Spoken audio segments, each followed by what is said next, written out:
Our good client, Danny, he is an engineer by trade. We've worked with lots of engineers and they're usually a little bit more detailed than the average person.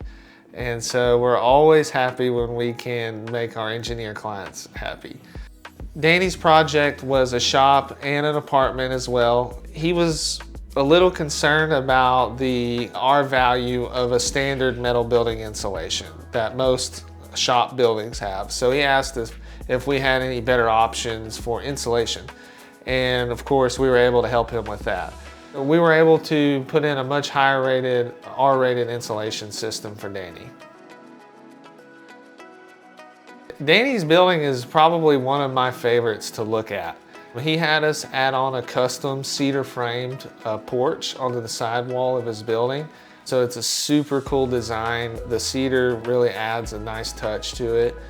I had a guy draw this and they made it perfect. I mean, like, they really exceeded my expectations with this part. The one part that I didn't give them any concrete absolute requirements. I gave them a picture and said, make it look like that, and they did.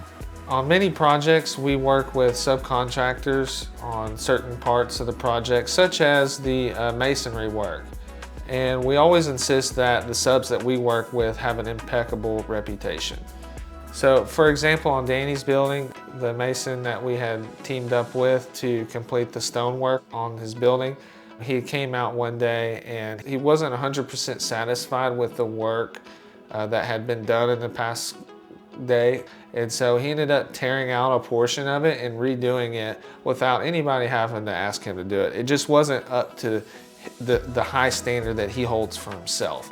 The guy that did this stone, they had most of this wall up, and I came out a couple of days later, and the owner was the owner of the stone company was out here, and I hadn't said anything, and he had those guys knocking out a couple of stones and putting them back in because it just didn't meet his quality.